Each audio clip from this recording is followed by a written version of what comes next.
नमस्कार, प्रणाम। मैं सुधीश कुमार शर्मा, आप लोगों को साक्षी स्टडी सेंटर में स्वागत है।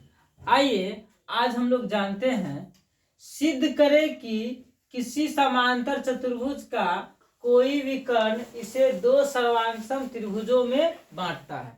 कहने का मतलब ये हुआ कि जो समांतर चतुर्भुज है, अगर उस पे एक विकर्ण डाला जाए तो इसको दो बराबर त्रिभुजों में बांट देगा। हूबहू जितना इधर होगा उतना ही इधर होगा।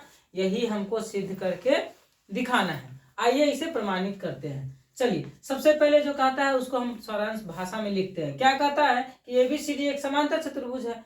ये नहीं कहता है कि समांतर चतुर्भुज ABCD ही तो हम समांतर चतुर्भुज बनाए हैं। तो यहाँ लिख देते हैं, दिया है ABCD एक समांतर चतुर्भुज है। अब क्या कहता है कि इसे दो बराबर सर्वांगसम त्रिभुज, यानी इधर जो विकर्ण जो गया, यानी ये और ये सर्वांगसम त्रिभुज दिखाना है। यानी त्रिभुज ABC सर्वांगसम त्रिभुज ADC दिखाना है। तो लिख दिए, तो सिद्ध करना है कि त्रिभुज ABC सर्वांगसम त्रिभुज ADC।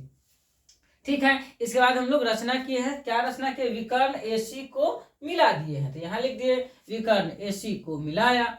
आइए अब इसको हम लोग प्रमाणित करते हैं। अब इस त्रिभुज में कंपेयर कीजिए, यानी ABC और ADC इस दोनों त्रिभुज में हम लोग क्या किए?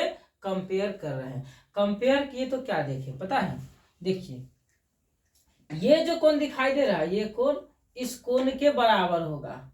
इस कोण के बराबर होगा। अब कहिएगा सर ये कोण इस कोण के बराबर क्यों होगा? तो इसीलिए बराबर होगा कि हम आप लोगों को पढ़ाए थे कि यदि दो रेखाएं आपस में समांतर होगी और तिरछी रेखा उसे काटेगी तो एकांतर अंतः कोण जो होता है ये आपस में बराबर होता है। तो पता है ये क्या है? समांतर चतुर्भुज है। तो आमने सामने की भुजा क्या है?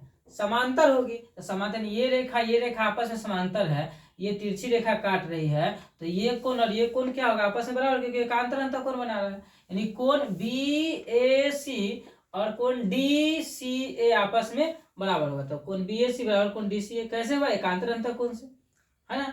उसी प्रकार फिर से देखिएगा, अब यहाँ देखिएगा, ये कोण बराबर हो गया इस कोण के। उसे अब देखिए, इस त्रिभुज में AC जो है दोनों में है। इस त्रिभुज में भी AC है और इस त्रिभुज में भी ये AC है, यानी दोनों में पाया जाता है।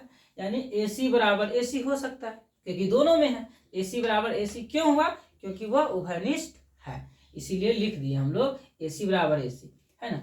अब जिस तरह से देखिए, ध्यान से देखिएगा, ये कोण इस कोण के बराबर हुआ और ये देखिएगा, और ये जो भुजा है ये दोनों त्रिभुज पाया गया। अब देखिए हो गया। अब यहाँ देखिए, ये जो कोण होगा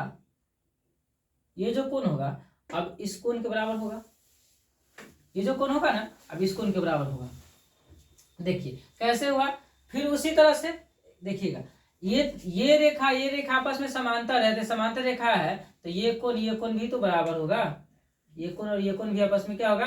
बराबर होगा। उसी तरह से ये कोण और ये कोण भी आपस में क्या होगा? बराबर होगा। यानी कोण, यहाँ देखिएगा, कोण BCA और कोण यहाँ D नहीं,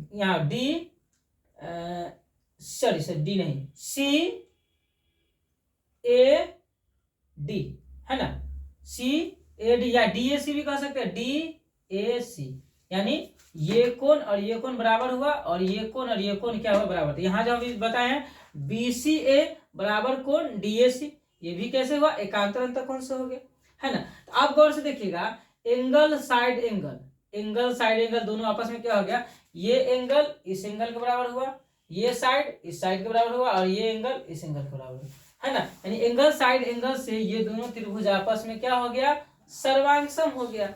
ये दोनों त्रिभुज आपस में क्या हो गया? सर्वांगसम हो गया। तो लिख दिए AS, यानी एंगल साइड एंगल से सर्वांगसम हो गया। यही तो दिखाना था। यहाँ देखिए, यही ना दिखाना था।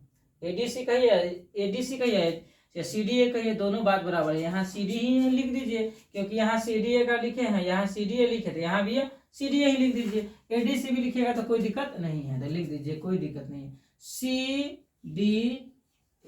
तो यहाँ देखिए, यही चीज तो सिद्ध करना था ना, यहाँ यही चीज दिखाना था ना, तो हम लोग इसे दिखा दिए। धन्यवाद।